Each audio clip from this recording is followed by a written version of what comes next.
welcome along. We are on the Mark Steyn Cruise, and we are just out of Sydney, Nova Scotia. That's in Canada. For you non-Nova Scotians out there, we have an audience of Americans, Canadians, English, Irish, Australian, New Zealand. We have some Estonians. We have at least 2 francophones here. We are celebrating diversity. We have insufficient Sudanese and Somalis, but we have Sudan's leading clitoridectomy practitioner has agreed to join us in the second half of the show. Now, when you do one of these cruises in Canadian waters, many of you know, the Canadians in the audience will know that on the radio you have Canadian content regulations, and that a certain proportion of what you hear on the radio has to be Canadian content, which is why every third record is Sometimes When We Touch, or that Celine Dion one where if you touch me like this, will I touch you like that? Well, it's all coming back to me now, whatever it's called. So we have, in compliance with Canadian content regulations, we have an all-Canadian panel, and halfway through the show, we are obligated by the Government of Canada to do Sometimes When We Touch. So we're just warning you now, so you can duck out and head for the lifeboats. And we have three of my fellow Canadians with me. Andrew Lawton, and give him a round of applause. He stood for Parliament in the province of Ontario, and then they leaked a photograph of him with me from 8 years ago, and his numbers crashed, and he lost to the NDP. So he knows what it's like to have guilt by association suddenly dumped on a successful political campaign. Kathy Shaidle. You younger people won't know this, but 10 years ago, the internet was great fun. Before Facebook and Twitter, the big social media cartel came along and wrecked the internet 10 years ago was all decentralized and wasn't controlled by the social media cartel, and one of the leading bloggers and fiercest bloggers was Kathy Shaidle. And I love Kathy because she's always there for you, and she's a free speech absolutist. And what I love is that in the grand old days when some blogger would say, oh, I've received a legal threat, or the police have warned me that I'm not to post this particular comment again, Kathy would always reprint the comment under the headline, "Come and get me, you fairies." So, and sometimes they did show up. Yeah. And then we have with us Tal Bachman, Canadian musical royalty. Tal, you'll know if you saw us live in Ottawa last year, Tal did a lovely version of one of my favorite Canadian songs, "I'll Never Smile Again," by Ruth Lowe, who had a big songwriting career in the United States and gave it all up to raise her kids in the Toronto suburbs. And Tal did a lovely version of that song. And as you'll know if you were with us last night, he did some of his songs, and then he did some of his dad's songs from the Bachman-Turner Overdrive days, and then he did some of everybody's songs with Michelle Bachman as what, and Andrew christened that particular band the Bachman Overdrive, and it was all going well until they did the Captain and Tennille song Muskrat Love, and that's all I remember until we hit the iceberg. It was. But it was going great though. We're gonna talk about free speech. Free speech has gone south in the last 10 years, and people are no longer even aware of the ironies in the way they discuss free speech. And what did it for me a couple of years ago was after the Charlie Hebdo thing. You remember they kicked the doors down of Charlie Hebdo's offices. Those guys went in, killed all those cartoonists and writers. And half the world's prime ministers showed up for a big march in Paris the following Sunday. They're all holding candles. They're doing the little teary vigil.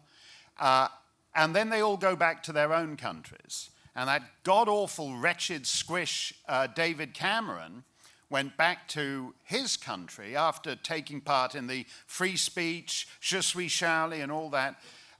And he actually sent the British Constabulary to local newsagents to ask those guys who they had sold the latest edition of Charlie Hebdo to. So the British police could keep track on who's buying the magazine. We live in terrible times for free speech, wherever you are in the Western world. And these three, to one degree or another, have all experienced that. Let me start with you, Andrew. Basically, you came under a lot of pressure. You've always been, you big impresario, you brought Ann Coulter to Canada for a big tour, and that all was fine until you decided to stand for Parliament, and then suddenly all your associations were heaped upon you.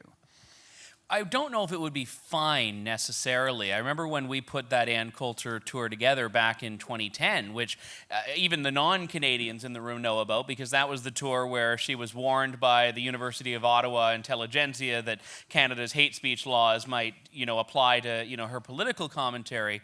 But there was a lot more of an emphasis, even through all of that, on people just making a noise about it and then they move on. And in politics, that noise keeps up for the entirety of a campaign. Right. And it was fascinating because no one's immune from it. And you'd see the anti-Andrew Lawton stuff from left-wing outlets that would list, your sins. And it was actually quite hilarious. It would be, Andrew Lawton, once praised America Alone, which advocates for ethnic cleansing. And Andrew Lawton was, once the organizer of an Ann Coulter tour. And Andrew Lawton once said abortion was wrong. And it's fascinating to me that they put these all in the same category, and to such an extent that it even loses any individual flavor of what it is they're trying to say. But it's the new way of politics now, not just in Canada either. Kathy, you've kind of dialed back on blogging recently, which is a great loss for some of us. But do you actually feel it's getting worse, and the internet is actually, people are forced off the internet now? Yeah, I started blogging in the year 2000, so I've seen the whole spectrum. And at first, it really was the Wild West. One of the reasons I dialed it down, really a lot of it is just energy being put elsewhere. But I also got kind of tired of being the person who nobody pays any attention to. Because at events like this, where, by the way, I am never a panelist, for reasons that may soon become clear, everyone would get up, and this is about 5 or 6 years ago, and say, fellow conservatives, we are living in the age of miracles. Now that we have the internet, no one can stop us. And I'd be sitting there going, Facebook can delete your account, YouTube can demonetize you. And people would go, that's just stupid, Kathy, again, yammering on about how we should do X, Y, Z, which 5 years later, people will always say, we should have done that X, Y, Z that somebody said something about, but I forget who it was. And my complaint was that instead of starting all these blogs, certain billionaires should have started 10 years ago a conservative or libertarian Facebook, Twitter, YouTube. Now, people will say today, start your own. And I'm a big fan of start your own, having started my own things. However, if you plant an acorn today, it's not ever going to catch up to the 100-year-old oak tree named Facebook or Twitter. It just isn't. It's organically impossible. So a lot of energy went into, I think, on the right, a lot of frivolity and vanity projects and things like that, where the money really should have gone into the infrastructure and not the facade of yet another blog like mine. So no, it wasn't even blogs though, because what annoyed me in that phase that Kathy talks about, and this for for those of you who have a bit of spare cash and receive emails urging you to give to causes all the time, it is quite important to think about it. There was a time when people were always launching so-called news aggregators. Yes. And they'd all have these butch names. The It'd Eagle, be Patriot, Eagle, yeah. Pundit Times, Yeah. Red, International. That's right. It was all... Red, Yeah. with a big eagle head. Yeah, that's right. Red, it had words red, eagle, redmeateaglepatriot.com, and it's your one-stop shop, and there'd be another one-stop shop along 48 hours later, and that all was covering the same news stories. All covering the same news stories. And it's interesting about the internet, because when the internet started, whatever it was, 20 years ago, I don't want to overextend this analogy, but it's the opposite of what happened with pornography. 20 years ago, pornography on the internet was in the hands of the professionals like Stormy Daniels. And what happened across the course of the 20 years is that the reasons poor old Stormy is broke now and is reduced to playing sad strip clubs in Richmond, Virginia, is because pornography got decentralized, so that now, everybody does it. And so if you, not that I'm recommending this, particularly at the download speeds on this ship, because... you don't have to worry about him not taking his time, because if you're downloading it on this ship, it'll be ages. But now when you look at pornography on the internet, you go, oh, wait a minute, isn't that my Uncle Albert over there? And hang on, that's the girl who lives down the street at number 43. And it's the opposite that's happened with news. Yeah. It's that instead, all the commentary and all the news on the internet has become super centralized, and it's exactly the opposite of what happened in the poll. Why did that happen? Well, we did not control the means of distribution. Right. I think, like I say, a lot of people were doing their own thing. It might have been better if they had pooled their resources and, centralized something half decent. Centralize the infrastructure, not necessarily centralizing yet another aggregator. I think a lot of people's well-intentioned energy and capital went in the wrong direction, leaving some people who are a little more visionary but less ideological to start buying up everything and running everything and taking everything over. And you know that, Tal, because you comment on the internet and you receive pushback, because in your line of work, where everyone talks endlessly about being contrarian and edgy, in fact. You spend your day in one of the most ideologically homogenized industries on earth, which is the music business. Yes, that is true. Everybody looks the same and thinks the same way and says the same sorts of things, and as was said on one of the panels the other day, congratulates themselves on their bravery for saying what everybody else is saying. Yeah. And if the depressing thing is, even if you don't quite make an argument, if you just dare ask a question, I mean, you're already on the outs. Yeah, you're already just you've already ejected yourself from the group. I mean, I don't suppose there are many Rage Against the Machine fans here in this audience, but okay. But I mean, one of the great things that I loved watching in the campaign was these Rage Against the Machine people just going completely crazy. Right. Not ever realizing that, like, Clinton, was the ultimate representative of the machine. And you just could not get through to these people that were just, we're ready for the revolution, but they're on the wrong side of the revolution. Right. And they won't accept it, though. No. I mean, no matter how ridiculous it gets, rock music is the establishment now. Mm-hmm. And it's particularly absurd if you are ever in London, because any rocker who basically survived long enough, so he wasn't found face down in his own vomit after a drugs overdose, now has a knighthood. Right. All these guys like Bono and Rod Stewart and Elton John and Mick Jagger, and yet they still think that somehow they're the conscience of the world. Oh yeah, yeah. Well. Yeah, I mean, you just can't argue with them. They're impervious to reason, impervious to facts, and there's really nothing you can say to them to get them to put it together. So you've had these dangerous conservative inclinations a long time, though, haven't you?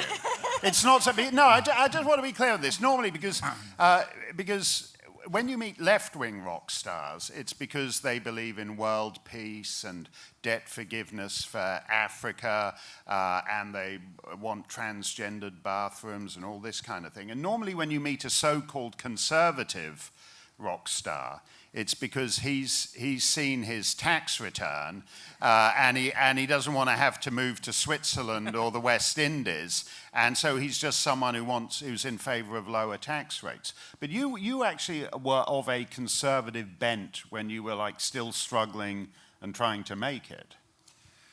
Well, yeah, I mean. Yeah, it's a difficult thing for me to explain because I mean, a few people on the cruise have asked me about that. But I just me personally, I can never remember a time when it just didn't seem like this group of people over here were insane and had all of the wrong positions. No matter what the circumstances were, no matter how they would change, they just would always pick the wrong way to go. And then these other people over here always seem to have kind of the most realistic approach, and there was that kind of humanity to them. And I mean, there was never a time when I wasn't like that. I mean, I don't really even like terms like conservative and liberal because it seems more like a kind of benevolent realism versus this insane, total destruction thing. It just doesn't make any sense to me. So. Now, your dad is not exactly a rock-ribbed conservative. He's all about music. Yeah, doesn't follow politics all that much. So does he think does he wonder where did I go wrong or? No. No. When I say he's not political, he doesn't even get to the point where he has a lot of kind of strongly held opinions about anything. Right. So that's good. That's good. It would be like if I saw wearing a blue shirt instead of a red one. He might notice it, but he wouldn't have any judgment on it.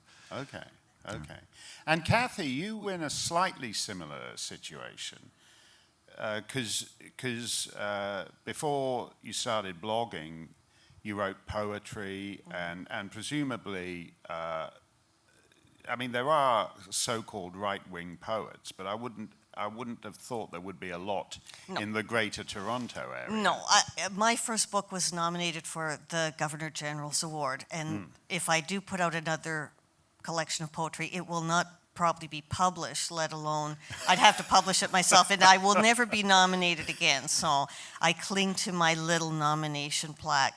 That's actually your book of poems was nominated for a Governor General's Yes, Award. first book. Yeah. Me and Michael Ondaatje that year both lost to some silly woman who I don't know. Really? Terrible person. What year was 97. that? 90. I'm trying to. Who was that? Romeo LeBlanc was Governor General, was it? I think so. They'll never put up a statue to him now because they'll only have to take it down because he was the Governor General who let That's her exactly book be. right. No, they won't make that He's mistake gone again. straight to the Sir John A. Macdonald category without any trouble. But I take it you still hang out with the poetry crowd. Oh, not anymore. I mean, I don't think they would. I know for a fact many of them will not speak to me. We have mutual friends, and when my name comes up, apparently the expressions are just people who are just appalled by me personally. So, and I was a bit of a leftist then, although I would probably say anarcho-capitalist, but and didn't have a lot of time for political correctness. I mean, I remember when I was part of the sort of peace movement, no nukes thing, we made fun of political correctness and all assured each other that it was just this jokey phase that the real commies were going through because we were anarchists and smarter than that. And never would I believe that 20 or 30 years later, some of the jokes we would make have come true. No, We used to think that, one day people it's gonna be weightism, and now we have fat shaming. And these were sketches that we would put on. And now they're real life, they're today's social policy. You're one of these people. One of the big points you make is on the general uselessness of comedy, because you mock things like the Charlie Chaplin film, The Great Dictator, which did such a wonderful job in so shaming Adolf Hitler that he resigned as Führer he just and resigned saved immediately. the world. What a powerful speech that is. Yes. And everyone feels good about it, and everyone thinks jokes are somehow going to save the world. But in the end, the serious, earnest people make all the running. Right, and I don't know if it's just satire has not been tried, because certainly it seems that in theory, making fun of people, we always hear about how, the one thing the powerful hate is being mocked. If that were true, George W. Bush would have been a little puddle on the ground after about 6 months of being president. I mean, it was just this ruthless, almost nuclear attack. So clearly, it has zero effect. And other than sometimes, I think, giving people ideas. If you look at old Monty Python sketches, or even I'm a comedy buff. There used to be a show called Not the 9 O'Clock News. Right. There were sketches on there that are now happening. They're real. So sometimes I think that what satire does is have the bad guys taking notes. And then they, and we can assure ourselves, we said a funny line, and I'm sure Donald Trump is devastated by searing commentary. I mean, no, it actually doesn't work that way. No, it has no effect, I don't think. At the time you were touring me and Ann Coulter and people around Canada, Andrew, we were all kind of quite enthusiastic about being big and outspoken about free speech. Do you think it's worse now, 5-10 years on? Yes. I mean, simply put, yes. When that Ann Coulter shutdown happened in 2010 in Ottawa, what we had been warned by the school that Ann Coulter might be arrested by the Canadian police, and let's frank, I'd be betting on Ann Coulter in that fight. Yeah. But also the questions that came up about that were always about, would the schools, say you can't do it? The rioting that took place in Ottawa, where Ann Coulter's safety could not be guaranteed, that's common now. I mean, that in 2010, that was still a news story. That was a front page news story across Canada. In 2018, speech goes on without interruption is the headline. And that is the news story in 2018. And the events that have happened in Berkeley, at McGill, Ottawa, I mean, I can name pretty much every single campus and probably find one example in the last 5 years where a student group has tried to organize a speech and it's either been not allowed to happen in the first place, or if it's allowed to happen, they have these massive security fees that they have to pay. And if they pay the security fees, then they have to worry that a fire alarm's not going to get pulled. And if a fire alarm, I mean, there are like 7 or 8 different steps you have to go through that most people couldn't. And as much as the pro-free speech groups have gotten better at mobilizing and calling the bluffs of these university bureaucrats, the situation is worse. I mean, Jordan Peterson has had this happen where he'll be booked to do a talk and the school will say, oh, yes, you can do it, but you need to pay, $1.375 million Canadian in security fees, or $7 American. But the fact of the matter is, then Jordan Peterson will tweet out and say, all right, we're going to fundraise this, and they pay the security fees, but at the end of it, the school is cashing a huge check off of it, and I don't think that's the way things should be happening. So, and to go back to Kathy's point on that about how the right should start its own YouTube or its own Facebook, if every time some speaker at some college in the middle of nowhere, the left-wing speaker gets to go there for free, and the right-wing speaker has to pay, it's not always 1.3 million, but a lot of the time it's just like $50,000 in security costs. That's $50,000 taken out of the right-wing funding pool to go towards launching a conservative YouTube or a conservative Facebook. I want to ask a question, because Americans often make this point, and they say that yes, Canada, the UK, these countries are sort of kind of free, but they don't have the First Amendment. And my experience, and I used to defer to that argument somewhat, because in the Canadian case, for example, I was being actually prosecuted under a hate speech law that would have been unconstitutional south of the border. But I've been in a lawsuit now, which is a First Amendment suit, that's been going on for 6 years over a 270-word blog post. And it will eventually go to the Supreme Court of the United States, which once Brett Kavanaugh and a couple of other gang rape members are on there, will assure that I win.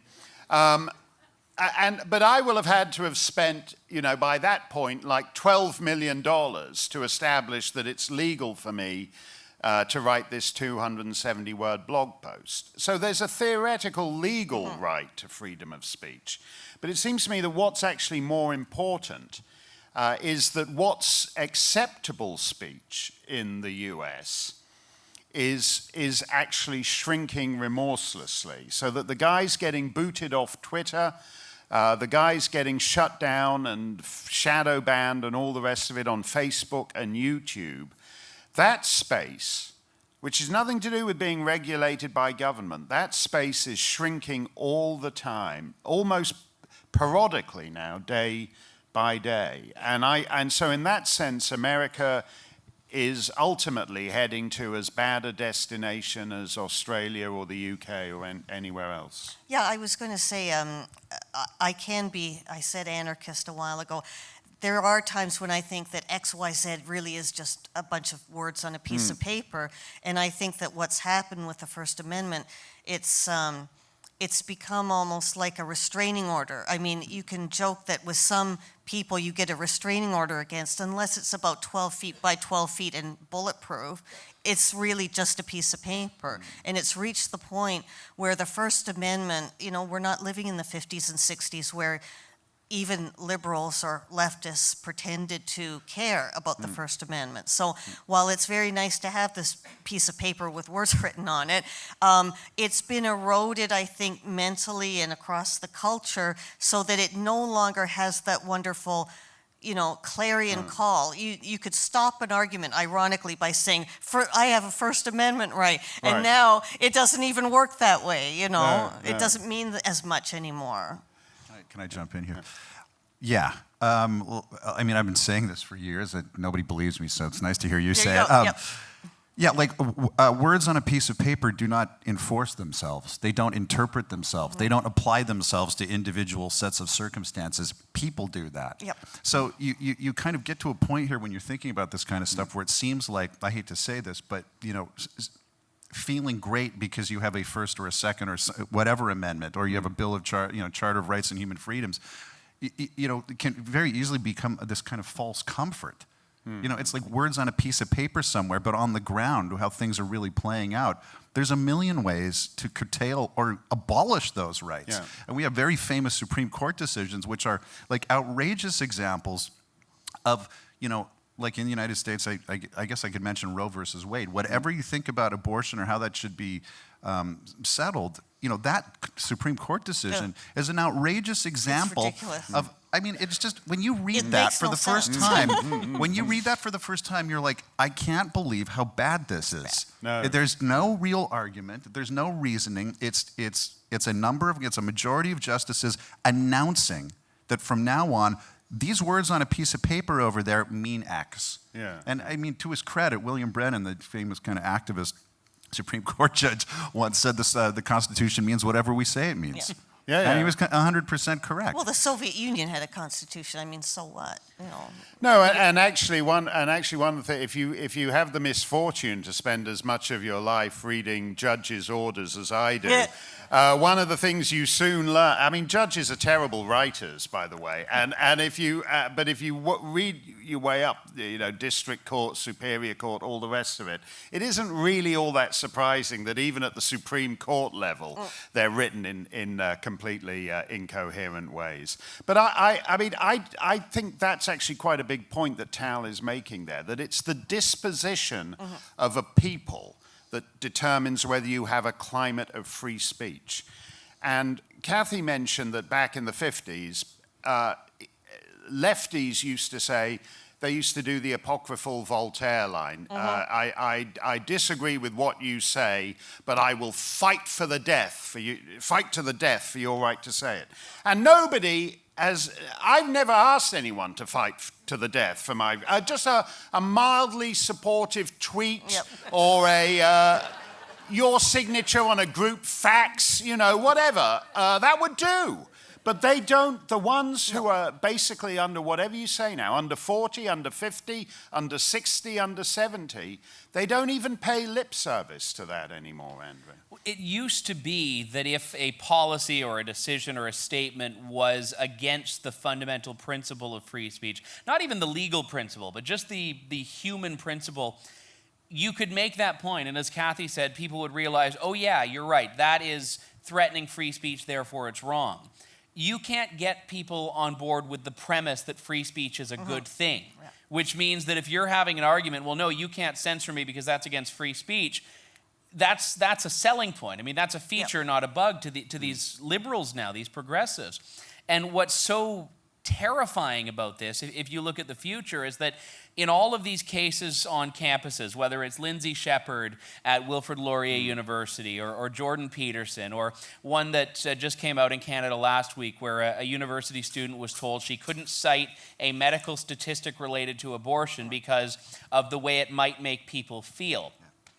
They prioritize all of these other things over free speech. In this case, at University of Fraser Valley, they prioritize feelings over facts, literally, and they say as much. So when you have now free speech being put below intersectionality, feminism, Islamism, support of, I don't know if the sedan clitoridectomy, as Mark mentioned, is here, but all of, I mean, when free speech is now at the very bottom of these things, you can't even have the debate because there are two different debates.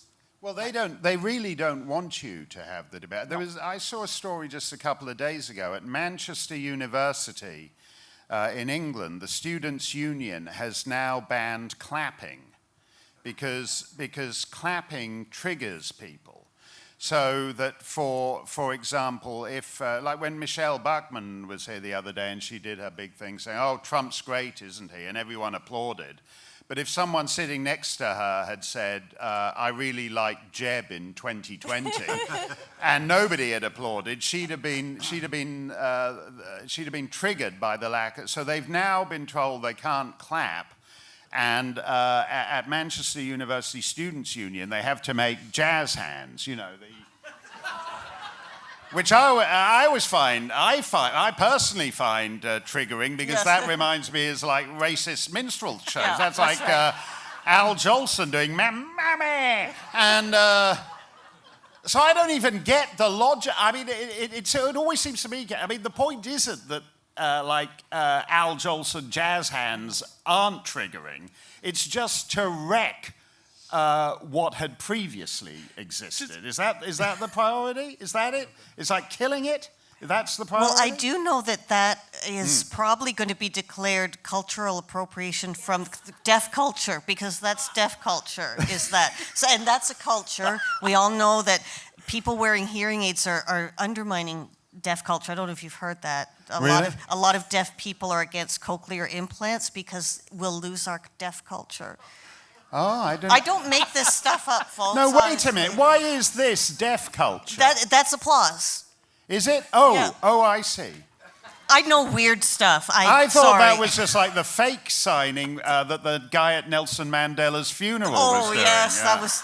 That was genius, though, Not really. that anyone here reads everydayfeminism.com, which is a real website, but they actually do 2 trigger warnings. Right. They do a trigger warning. They also do, this is serious, a content warning ahead of the trigger warning, because the word trigger can be triggering with a gun, yeah. because it's violent imagery. Yeah.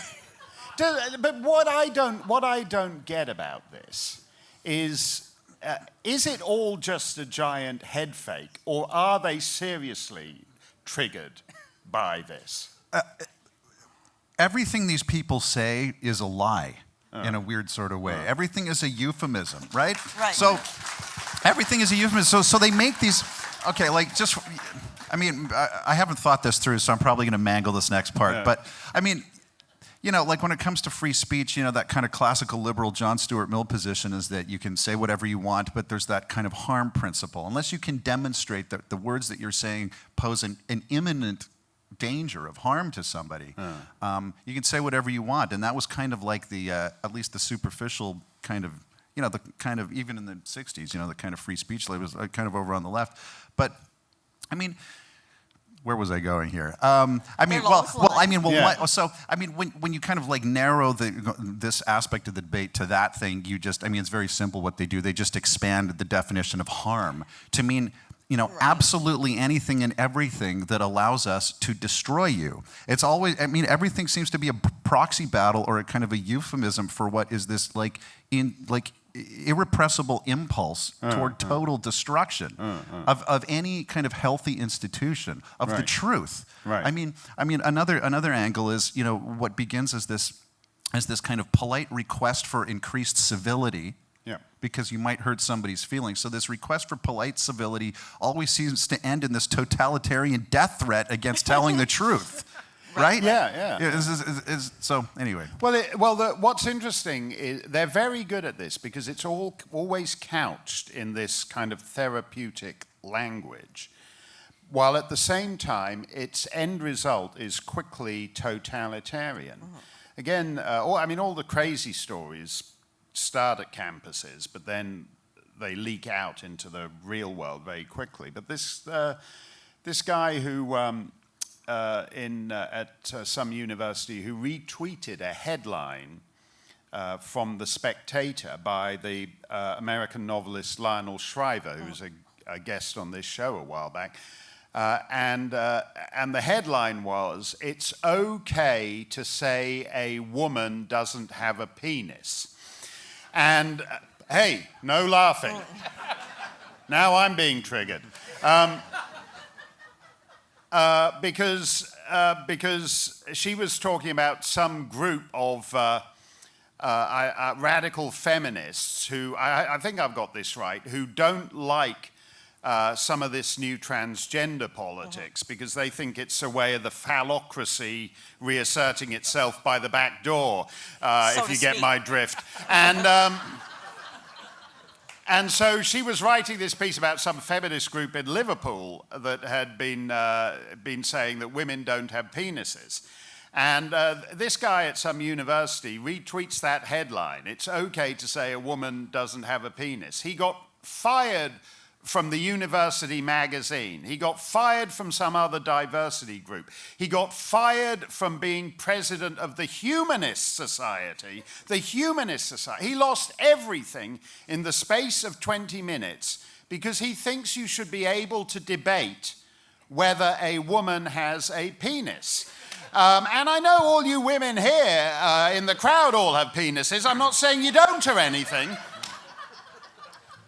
But this was something that nobody had. Poor Kathy used to go on about transgendered people being bodily mutilated because she had no idea that a lot of these transgender women are all walking around packing, so to speak. And this was something that most people didn't even give any thought to 2 years ago, and now you can't say it. Right. And there's more and more areas of life that applies to. Well, you said therapeutic culture, and I apologize to my dinner companions already who've heard me say this because it's been coming up a bit when I've been at the table. seriously, I do think that many leftists, at least the sort of cannon fodder leftists who you see yelling outside of a Jordan Peterson event, sometimes they become a meme because of their appearance and things like that. I think a lot of these people have a genuine grievance of some kind. Having spent quite a few years of my life wasted on the left and having met them and been this person, I can tell you that it is a lot easier to yell at Ronald Reagan, person of your choice, than it is to say, Mom, how come you're falling down drunk? Or something like that. And I think a lot of these people, they even have a certain kind of affect. They have a certain kind of appearance. I recognize their pink hair. I recognize their weight. I recognize their lack of makeup and things like that. These people are very familiar to me, and I think that a lot of times it would be helpful if a speaker, even a brilliant person like Ben Shapiro, instead of trying to engage with facts, because I know that that's the giant side of his brain, would say to one of these people, what happened to you? And see if you couldn't ask it enough times and bear the patience of all the other people in the room to get them to finally say, well, actually, you know, I'm really not mad at Donald Trump at all. I'm mad at my uncle, whatever, you know. I think that we're sort of shouting past each other. I'm not saying be more compassionate, because I have no sense of compassion whatsoever. But I'm terrible at that kind of thing. But I do recognize some of these people. They are very familiar to me. I have seen them in the mirror. I think a lot of them need help. And if we try to argue with them by saying, but don't you realize that the GDP is now 4.5? That's not working out. They have some addiction problems. Some of them have untreated mental illnesses.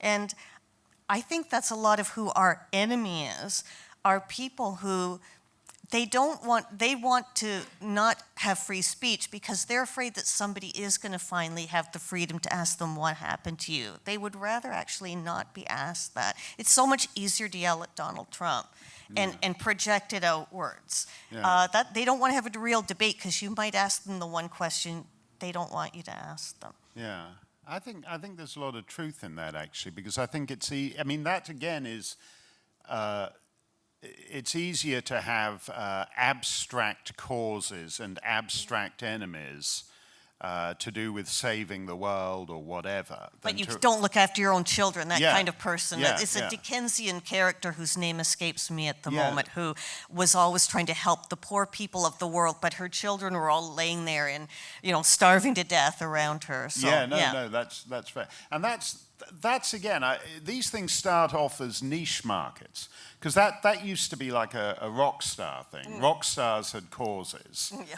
And people, you know, like everyone, the concert to save Bangladesh is a great album, but it didn't really do anything for Bangladesh, did it? Where they don't have record players. But that used to be the indulgence of rockers, and you put up with it because you'd get a great album out of it. And now everybody thinks they can strike those kind of attitudes, Tal. Yeah, I mean, I appreciate what you said, because I you know, you have to admit that that's true.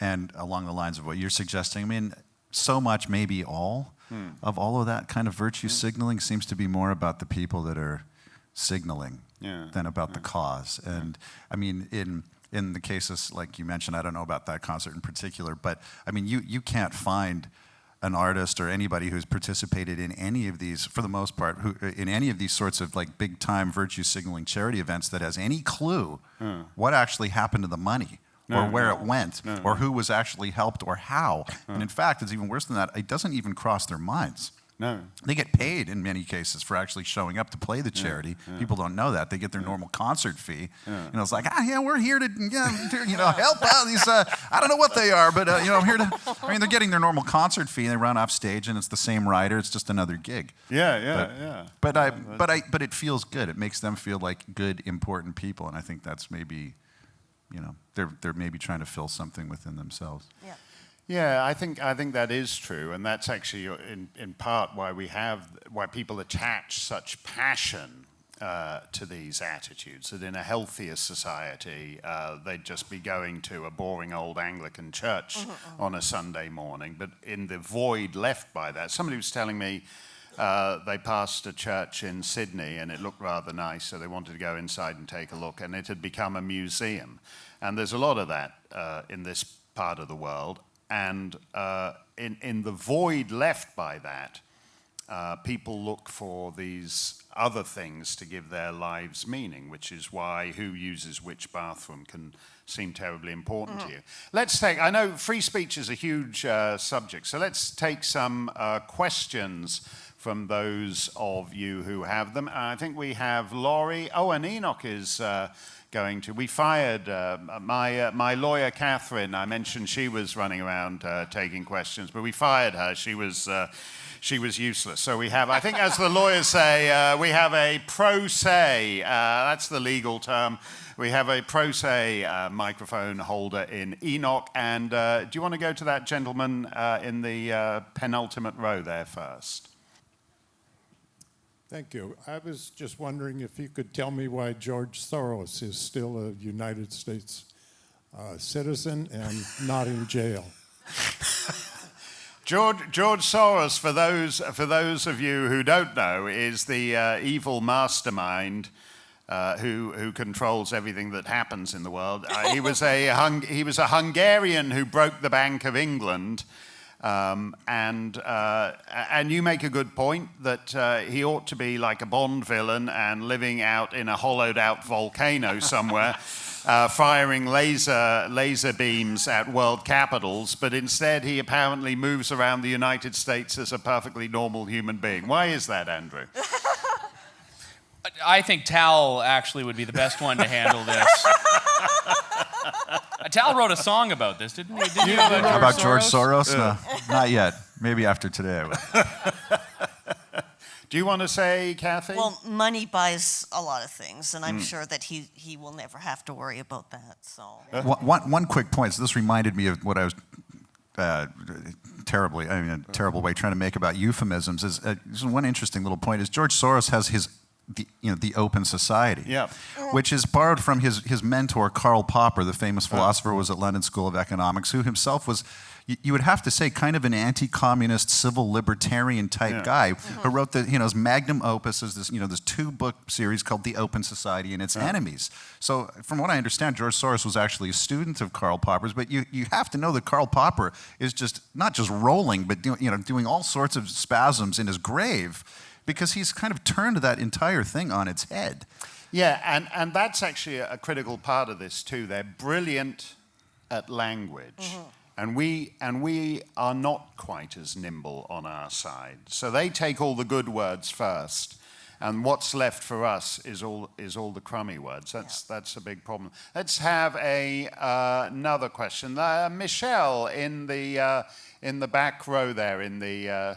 Looks like burnt orange, blood orange. Is that what it is, or is it, I'm not. What color? Nicola. Oh, Nicola. Oh yeah. Sorry, I didn't. I really can't see from back here. Nicola from Ontario. Give us your question, Nicola. Well, to start, you know that song about do they know it's Christmas? You know that.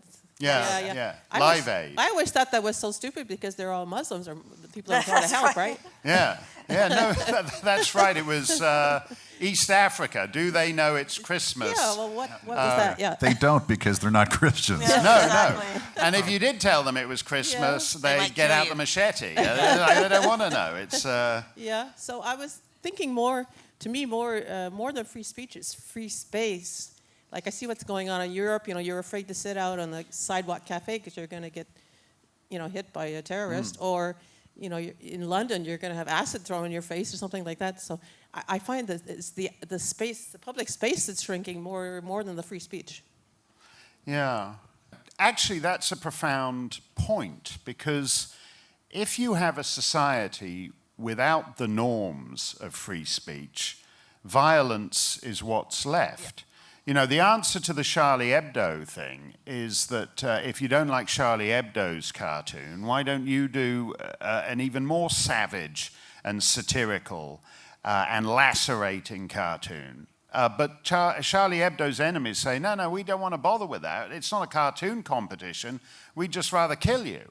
And that is actually, when you don't have a culture of free speech and you don't like someone, renting a car and riding up onto the sidewalk and mowing down the people sitting in the sidewalk cafe actually becomes the equivalent of free expression and artistic expression. And the challenge for France and other European countries is when you get to like a 20% Muslim population, which they will be in France pretty soon, you're going to have 80% of everybody who's left basically gung-ho for free speech.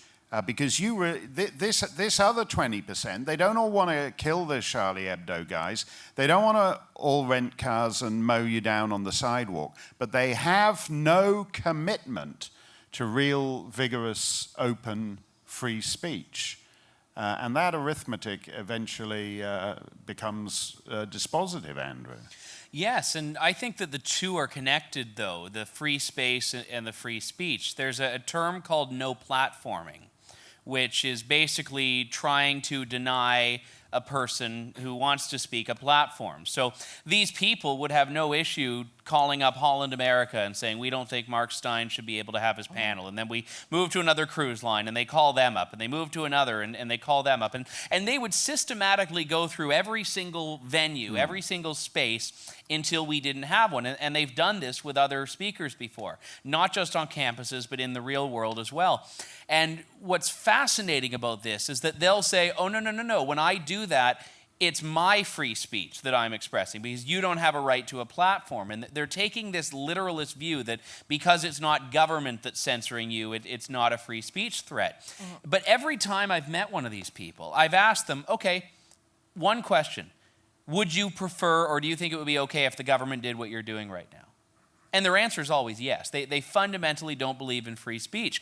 The problem is that not only are companies, and I don't want to mention any specific ones, but companies are doing this where they're saying, not even out of ideology, but out of fear. They don't want to deal with the hassle. They don't want to deal with the fire alarm. They don't want to deal with the bad press.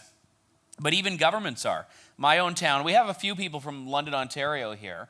London, Ontario passed a bylaw, I think it was less than a year ago, saying that you couldn't use a park or even a public space for any rally of any kind if your view ran contrary to the city's ideology. And this is the kind of stuff that, again, if you had said 10 years ago when human rights commissions were the thing, even then, this would have seemed farcical and possibly something that couldn't actually happen.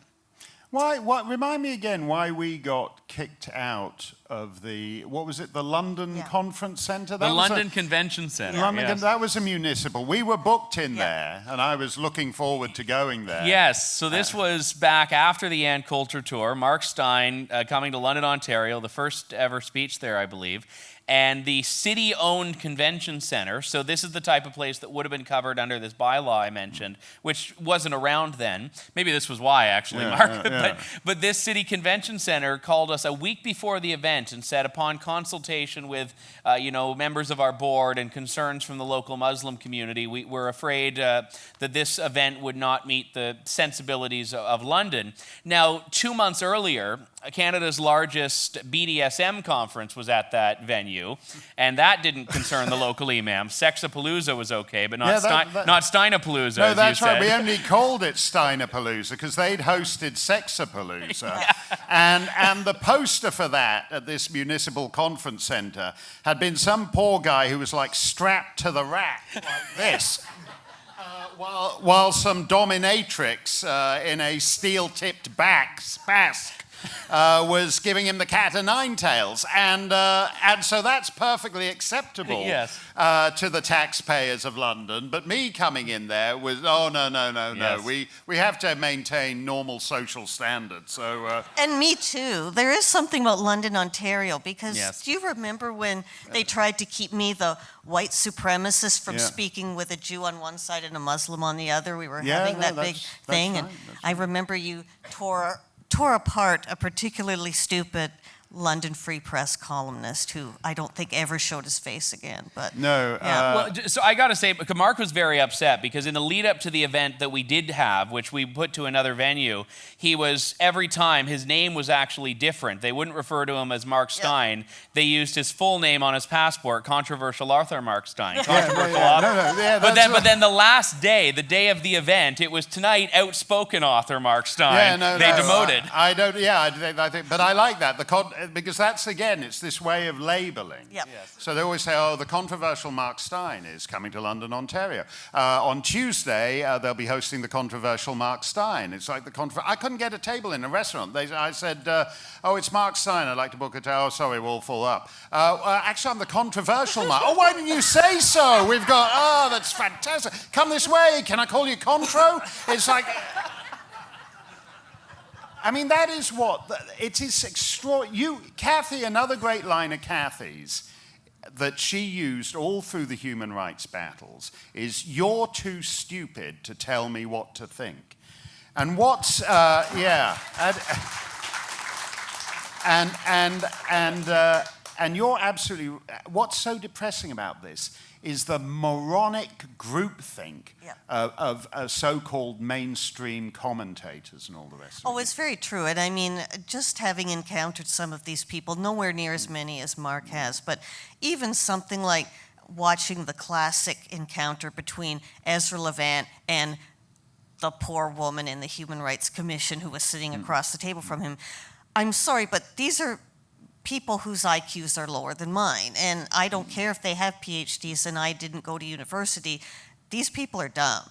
And they're running everything. And I resent that enormously. And yes, by the way, T-shirt available with that slogan on it from a friend of mine who makes them, and they sell actually fairly well. So. Okay, that's good. It is a great line, though. Let's take another question. Yeah, the lady sitting just behind Nicola at the back there. Oh, me? Yes, you.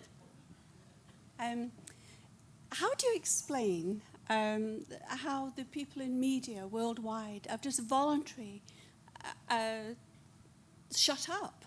You go back to Salman Rushdie, what happened there, the cartoons. Who printed the cartoons? You've got a nation with the First Amendment.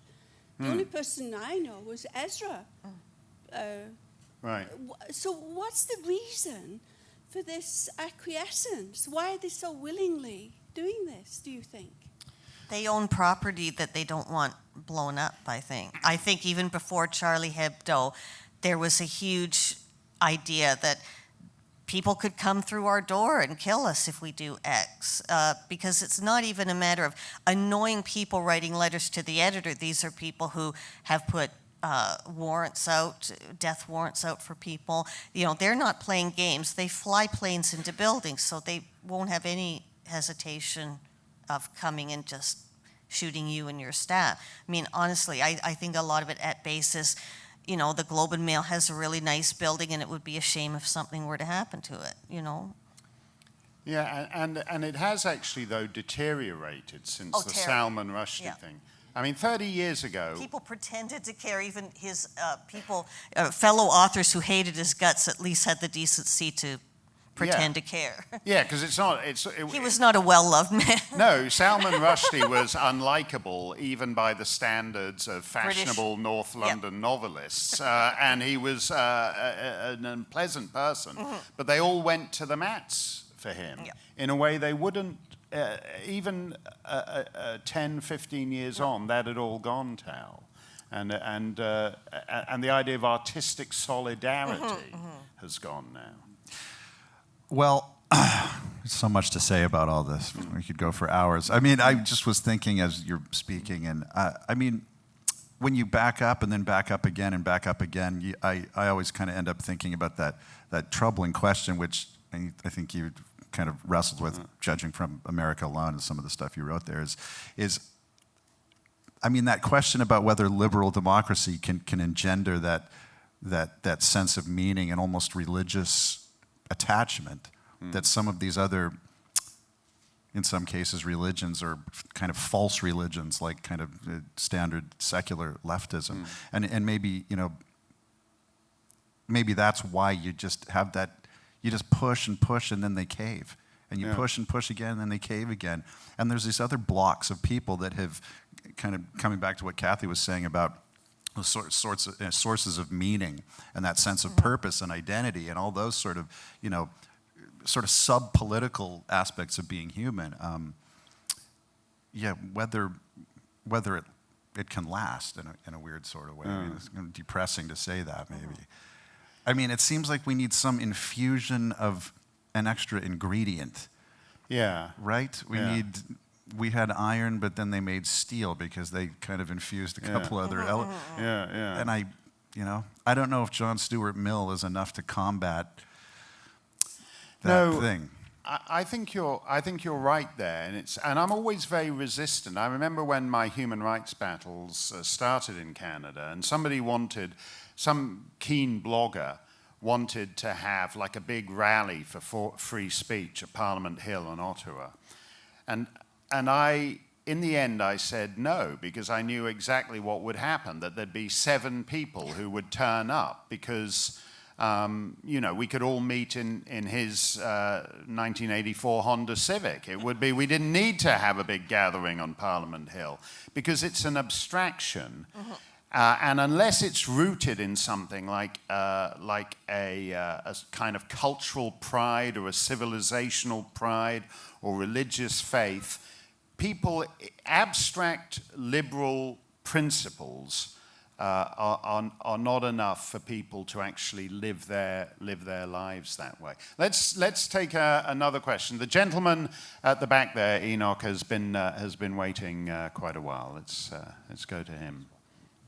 I just wanted to ask about the mechanisms and the infrastructure of suppressing speech and chilling speech. In academia, where I am, it's always been enforced sensitivity training. Unfortunately, right-wing nut jobs isn't a protected class, but recently in my university, they've had bias response teams. And the posters for these read like ads for the Stasi, where you're supposed to report things you hear other people saying about non-criminal things. Now, is this sort of filtering down to lower and lower levels? Is this happening everywhere? It's certainly happening in academia. Yeah, I would say it is. I think that's one of the dangers here. It's very easy to make big cultural shifts. I spent a lot of time in Eastern Europe after the fall of the Iron Curtain. And I remember being in Hungary I was talking about this with John O'Sullivan the other day, because John and Melissa live in Budapest. And I spent a lot of time there just after the fall of the Iron Curtain, doing a film for the BBC on operetta. And the BBC crew were all just the usual ghastly, socialist, Marxist BBC types. But the one thing they were actually offended by was the culture of informing. Because when you were in Hungary at that time, you'd be like with Georg. This was like a couple of months after the fall of the communists. And Georgi would be this urbane, charming Hungarian delight. And then you'd go on to the next fella's house, and he'd tell you, oh yeah, Georgi seems like that, but he ratted out my 3 friends, and they wound up spending 30 years in jail with the secret police. And then you'd be talking to that charming Victor, the charming guy, and you go to someone else's house, and they tell you, no, Victor ratted out far more people than Georgi. I mean, basically, they turn everybody into informants.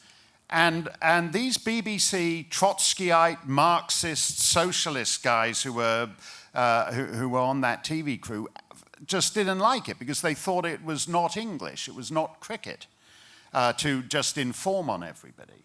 And now in Britain, everybody informs on everybody, and the police tweet The same insane, sick freak South Yorkshire police who did nothing about all those raped girls in Rotherham do all these stupid tweets saying, if you hear somebody say something that seems offensive to you, even though it may not actually be a crime, do let us know, because we can still go and investigate them and ruin their lives for a few weeks. And it is one of the most, I think, one of the most repellent features of what's happening. This idea that it's perfectly normal now to rat out your co-worker, rat out your fellow student, ruin their lives for something that nobody with, that even 20 years ago, a basic sense of fair play said, turning everybody into freelance members of the Stasi is not what free people do. And now we're doing it. So, quick story. So, 22 years ago, hired this bass player who happened to be Russian, and he'd grown up during the days of the Soviet Empire. So I said, well, what was it like? He said, it was terrible. It is terrible. Well, tell me, well, what was it like? Well, I was walking down street one day, and I say to my friend, why are they not fixing holes in street? And my friend said, I do not know. And I turned corner, and police arrest me. And somebody had, passing by him on the sidewalk, had overheard the thing, alerted the police in the next 30 seconds. Yeah. And they'd apprehended him, stuck him in a... So he's telling me this horrible, this nightmarish, dystopian thing that had happened to this guy, and I'm like, man, that is like hell on earth. And now we're kind of starting to experience it. Yeah. I mean, like I mentioned on your show a year ago. I mean, if you add that sort of thing, and you've taken away the presumption of innocence. No. And it's not just a legal thing. It's at work. It's at play. It's everywhere. Just at the merest hint of an allegation, everybody presumes that you're guilty, and even worse than that, never gives you any chance to even explain why that you're innocent. Yeah. Which is the classic Soviet thing. The mere charge is enough to convict you. I mean, that is a real... when we talk like this, though, the left thinks we're just being paranoid about this, Kathy. I know, because, well, they say that, but I think that's become one of their cliches, is that, oh, you're just paranoid. It's just an expression that they use, like, bless you after you sneeze. They know we're not paranoid because they're the ones who are running all this. So it's not actually, this is them gaslighting us by saying you're paranoid.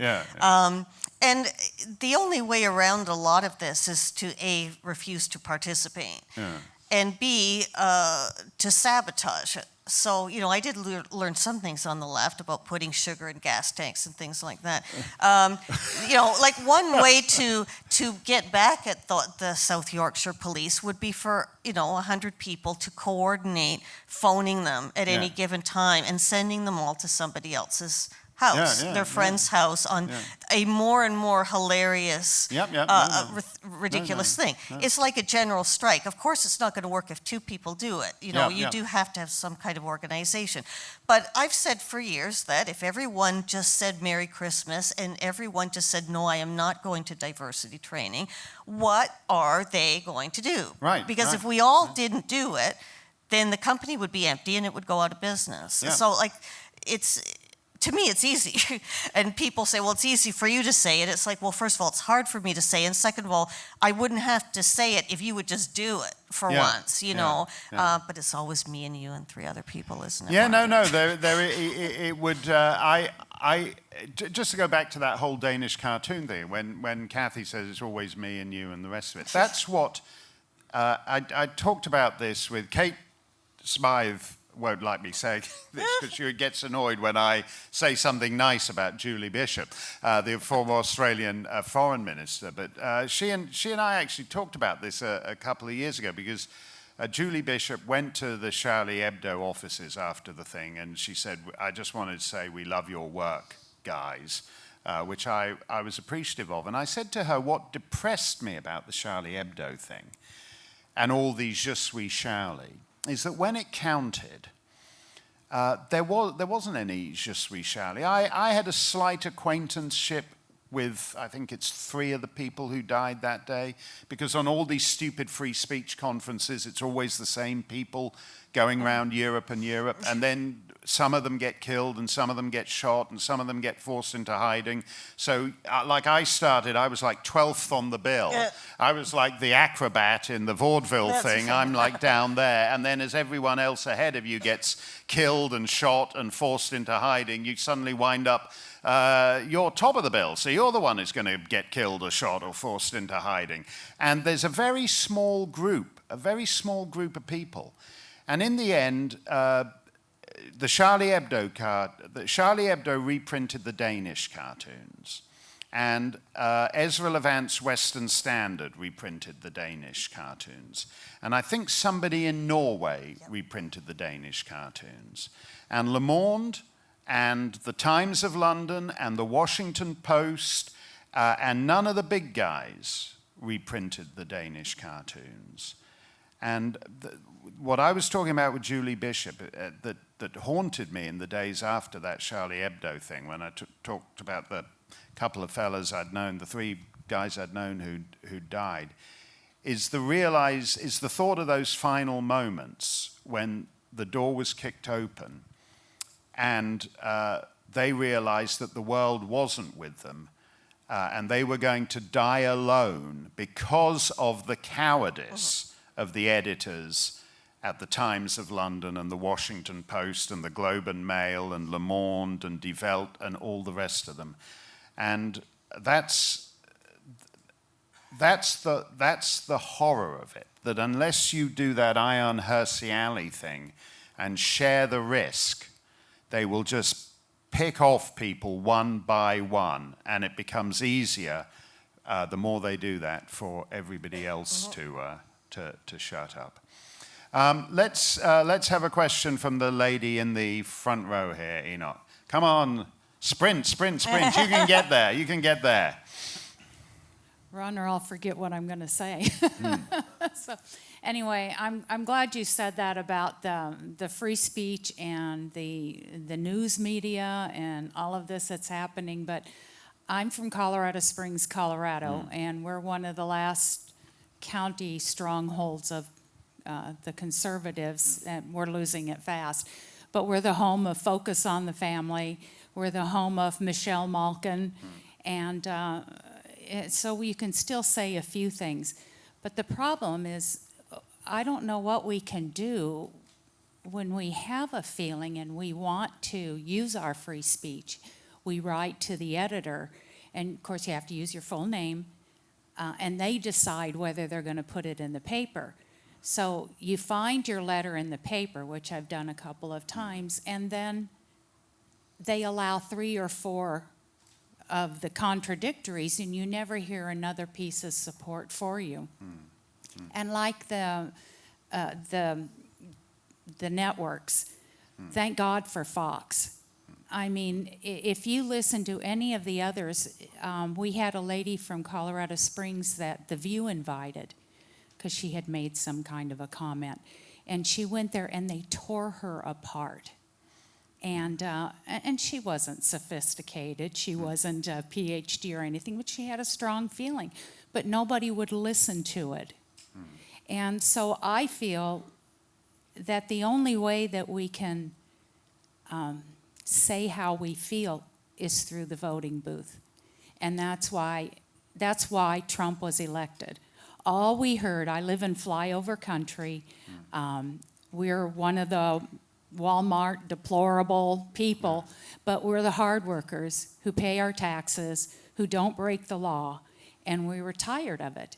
And I could feel it all the way through leading up to the election, and I had hope for that day, but not a lot of hope. And I woke up my husband at 3 in the morning, and I said, guess what? And I was elated by it. But that, to me, is the only way that we can speak our mind, is not to verbally do it, because you're going to be shouted down. You're going to be degraded. Your life's going to be ruined. So you do it at the voting booth.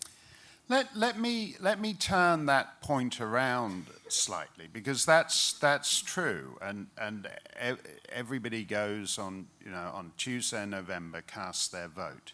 One of the problems with the parties that are supposed to be standing up for individual liberty, though, and you see this right now in things like the Kavanaugh hearing, is that the minute anybody on the right says something mildly controversial, the first thing that all those networks you mentioned, your ABC, CBS, CNN, whoever it is they get to some so-called moderate, unquote, Republican and demand that he distance himself from. And so we've just seen it.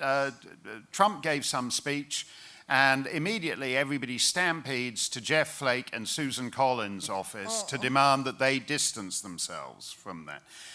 And when you then take it to the next stage, so as I experienced during my battles in Canada, I could count on one hand. There was a Conservative government in Canada at that time. I could count on one hand the cabinet ministers who were actually useful in that struggle. And I could actually count on one finger the cabinet ministers who were prepared to be publicly supportive in that struggle. And then you take it to the next level where you have so-called Conservative parties, such as in the United Kingdom, where Theresa May and David Cameron are no friends of free speech whatsoever. And they are as enthusiastic as anybody for restricting your free speech rights. So unless you, it's very difficult sometimes when you go to the voting booth to find a party that will actually take a principled position. Well, and if we come back to your battle, Right. In the Ontario election, your party leader who won, and he didn't actually kick you out of the race, but he did actually pull the plug on a couple of other candidates he found too controversial for his taste. Yes, and it's challenging. And to Trudy's point, I think voting is important, but the big battles here, and I know Mark has experienced this firsthand, Kathy has as well, the institutions that exist where you can't vote the people out between elections. And just one great example, Canadians would be aware of this case, I think Americans may as well. A couple of months ago, a Christian university in Canada, Trinity Western University, lost a Supreme Court case where what was at stake was whether they could produce a law school that would produce law school graduates, given that it had a belief system that excluded students living on campus from having sex outside of a heterosexual marriage. And the Supreme Court said you can't. The Supreme Court said this is homophobic, it's transphobic, it's this phobic, it's that phobic. And that was a bad case. And the Supreme Court ruled that, well, yes, this threatens their constitutional freedoms, but. And there's always the but, even with Supreme Court justices. But the real egregiousness of that was not the ruling. It was the fact that 6 of the 9 Supreme Court justices were appointed by a conservative government. 6 of the 9 justices. Yeah. That case was decided by supposed conservatives. The Human Rights Commission prosecuted people for hate speech with a conservative appointee. The Canadian Broadcasting Corporation lambasted conservatives when it had a conservative appointed head. Yeah. The institutions are the problem here. Yeah. And you have to delegitimize. I mean, they've delegitimized themselves, but you need to push them over the edge at eliminating the authority of these groups, because otherwise the elections don't matter. Yep, and that's actually that's very important. We're actually getting a kind of institutional support now for censorship that runs across the political spectrum. And this, Tal, not to denounce your business, or your art form, but where are the contrarian rockers on this? They're convinced that they're still contrarian. As they're getting knighted and hanging out at $10,000 a plate Hillary Clinton fundraising dinners. That's basically the controversial. They think they're rebels. Yeah. I mean, it's a strange. They kind of live in this strange bipolar type mental state where, I don't know. One thing that I can never figure out, and I think Michelle Bachman, who is like the world's unlikeliest Kanye West fan, as you know, and I got no use for Kanye in an artistic sense as far as that's concerned, but it doesn't seem unreasonable to me that when you're as wealthy and famous and successful as he is, that it's a reasonable expectation to be able to say what you like. And Kanye thinks it's odd to be who he is, and people telling him, oh, no, you can't say that. I mean, it's about as basic as that, isn't it? You have to give him a bit of credit, right, for all that business. Yeah, I mean, just for what I've seen, is it doesn't really matter how much money most of these people have in the bank. Their immediate circle of peers is really what's important to them, right? So if you've had a child go to school and you've seen your parental influence evaporate almost overnight because now they have like the peer group. I mean, that doesn't seem to really change. So maybe that's kind of what's keeping most of these people from speaking their minds. I don't know. I mean, between Kanye and Dennis Rodman, you got to give these guys a lot of credit, right? You know they're just getting roasted by their friends. No. And if I can just say, I mean, that moment with Dennis Rodman on CNN, that was like my greatest CNN moment of all time. You know what I'm talking about with, what's his name? Was it Cuomo or one of those guys? Yeah, Chris Cuomo. Chris Cuomo, yeah. where Dennis Rodman is crying wearing a Make America Great Again cap. And you just see that you're talking about how Obama blew him off. And anyway. But for every guy like that, Kathy, there's like an extraordinary number, like, Steve Martin. Like, Steve Martin's hugely successful. I think he made a bad joke about an Italian restaurant. It was like a lasagna joke. And for some reason, I can't even remember why people took against it. Was it racist or something? Something like that. It was a racist lasagna joke. I don't know any racist lasagna jokes. But he backed down. He apologized. And he got in trouble for saying Carrie Fisher was a great girl after she died because he used the word girl. Yeah. I mean, that's the part. I don't understand the point of having money unless you just give people the finger for something. That is my dream in life, I would be so rich that I could just tell everybody to drop dead. And then they have all this money. Why aren't you using it the way I would use it? If I was like Judge Judy, it would be a nightmare. And it's not enough that they have to avoid saying the wrong things. They aren't allowed to say nothing. And this is, I think, one of the worst parts. Taylor Swift got into this, and I know that Taylor Swift may or may not be your cup of tea, but she was actually subjected to a pretty significant media campaign. Columnists, I think, in the Washington Post and even the LA Times were saying her silence on Trump is no longer allowed, because the fact that this, country pop star who sings to 16-year-olds hasn't, stopped her concert and started talking about how Donald Trump is Hitler means that she supports Donald Trump. But this is the thing. So you don't even need to make the racist lasagna joke. Not making any joke could actually be problematic, as they'd say. It's horrible to see these guys. They say something that like the thought police get upset about. Yeah. The thought police go after them, and then they just instantly cave, and they go through this humiliation, torture ritual. Right.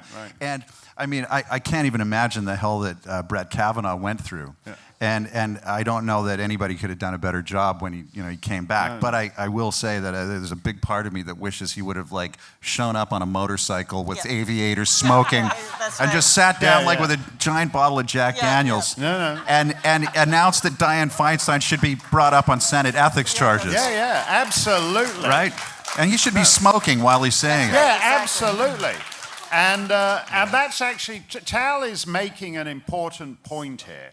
Because if they're going to ask you about your high school drinking, you should actually turn up for the hearing with a six-pack and consume all of it during Dianne Feinstein's first question. And I don't have a drinking problem. He could have gotten dirt on some of those guys and just roasted them. Yeah. I would have loved that. Now, you know who a master of that, of course, is Donald Trump. You can't land a punch on Donald Trump without him getting you in a full Nelson headlock and body slamming you. No. Right. And actually, Donald, the one thing, the great thing about Donald Trump, I mean, I like that time when he accused Ted Cruz's father of being on the grassy knoll in Dallas.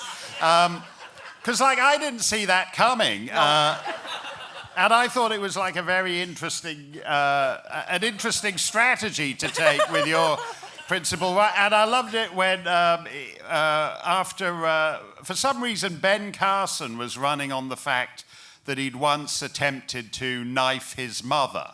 And there was some question as to whether he had genuinely attempted to knife his mother, or whether he was just pretending to have knifed his mother to look cool to the Republican base, who are for some reason all looking for guys who knife their mothers. I don't know. It's complicated to follow, but I liked it when Trump said, well, you know, if you do actually pull a knife on your mother, you don't really change like that. It's kind of like a sex offender.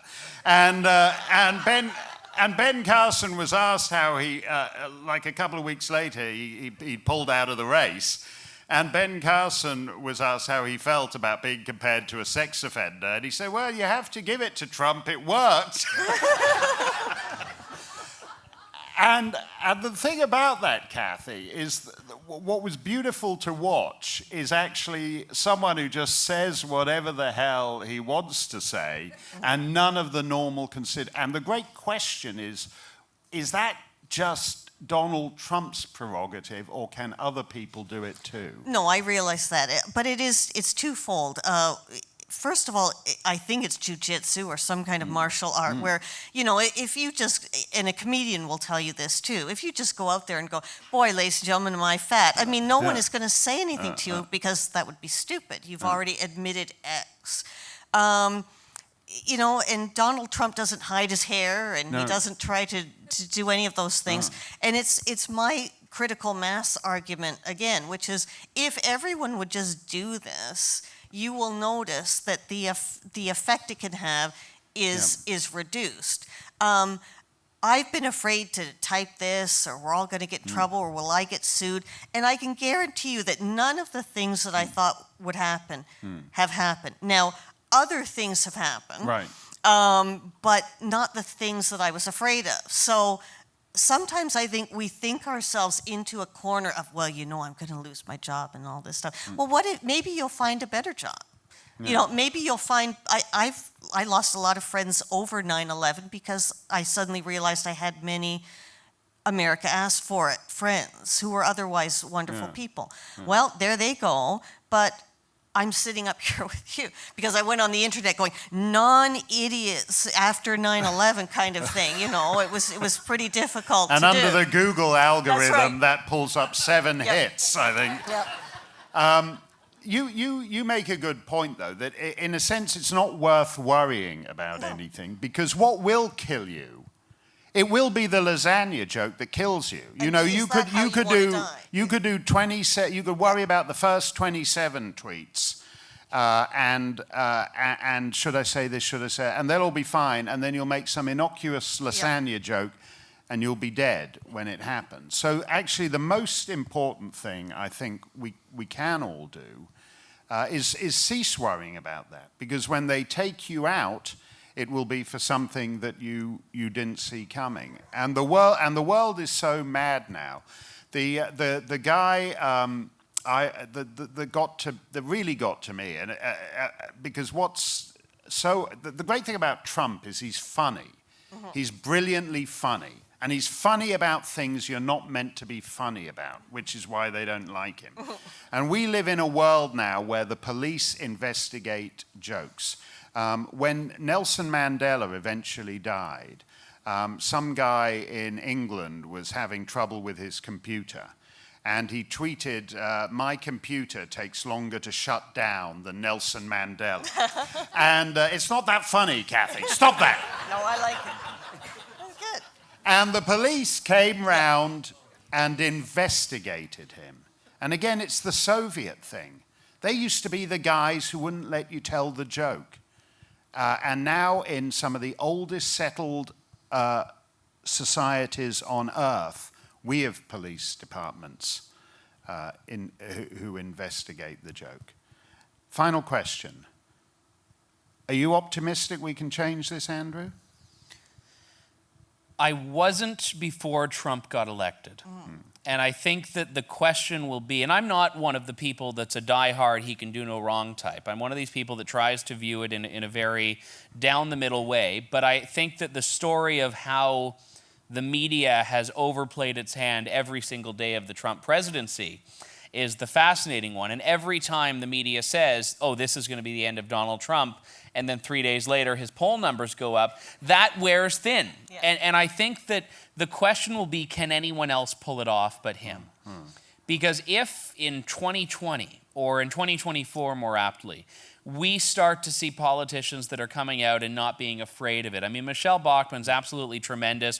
She does not hesitate to mention the problems with the Somali migrants in Minnesota. No Canadian politician would do that. If you point that out, they said they would start just handing them out orders of Canada. And the fact remains that if Trump is someone who is part of a bigger shift instead of just an anomaly, then I think the political culture will have changed enough. But I don't think it's early. I think it is too early to say definitively, but I think that that's going to be what it hinges on. Optimistic, Kathy? I echo some of that, and let's not forget that in Europe, we're seeing some populist governments come in, but I'm not really sure. You know, when I was a teenager, nuclear war was my retirement plan because I was always told that we were going to die anyway, so I didn't really give it a lot of thought. I'm not sure if I'm optimistic or pessimistic. It really is one day at a time and one Trump rally at a time, and I guess I sort of refuse to get too down about it or worry too much about it. I mean, someone I know who's been blogging a long time anonymously, which drives me up the wall, as you know. Well, if they find out where I live, they'll kill me. And I said, well, then you'll be dead. Yeah. I mean, you won't know, so then you're dead, so then who cares? So if that's optimistic or pessimistic, depending on your religious or whatever standpoint, that's what I feel. We'll be dead. I think for Kathy, that is optimistic. Yes, that's right. The glass is 1/16 full, you know. Tal, optimistic? Yeah, I guess I am cautiously optimistic. I think I'm not myself convinced that culture is always downstream from politics. What is the what else supposed to believe now? Politics is downstream from I'm not culture. quite sure that that's true. And if Trump picks up some Trump-like senators in the midterms, which I expect, and we have some of these weaklings like Jeff Flake retiring, you know, we could see some important legislation that maybe frees up some of that cyberspace area, and we could see kind of a thaw. I think that could happen. I hope so. I will tell you something. I was really shocked when, just as a closing thought, because it's like the 10th anniversary coming up, when I got dragged before 3 human rights commissions in Canada, 3 different cases for, quote, flagrant Islamophobia, which is way worse than just common or garden Islamophobia. Flagrant Islamophobia, and I was all upset about it because someone had said to me, the idea is they, quote, denormalize, unquote, you. And I thought this was such a creepy word, and I was really worried about that. And oddly enough, when I watched the 3 genius jurists in the Robson Street Courthouse in Vancouver twist themselves in knots, I was guilty under the way the stupid British Columbia Human Rights Code was written. I was guilty. And I was doing the "come and get me, you fairies" line that Kathy does.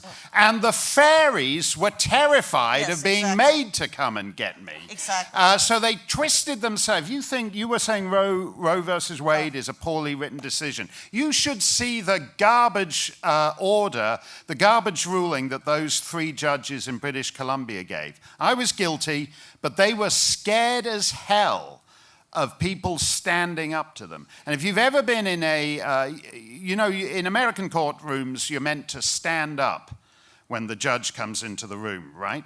And in Canadian courtrooms, you have to do that plus a lot else. You're supposed to walk out backward. You're supposed to bow to the judge, and you're supposed to walk out backwards as well, bowing. If you need to use the bathroom in the middle of the trial or whatever, you've got to back out.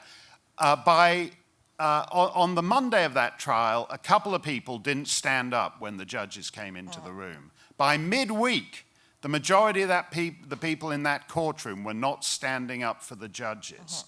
You can impress upon these supposed authority figures that they do not have the right to tell you what to think. And I have had a lot of, I've had rough moments in the years since then when this has gone badly and that has gone badly. But ever since beating the rap in those stupid cases, I have never had any fear about exercising my right to free speech in the years since. And I urge you all to do the same and to remember those people in British Columbia who, when the judges walked in, they just say, yeah, go ahead. Yeah. You got nothing on me. And that's the way to do it. I would like to thank Andrew Lawton, Kathy Shaidle, Tal Bachman, 3 courageous figures. And we will see you next time. Thank you.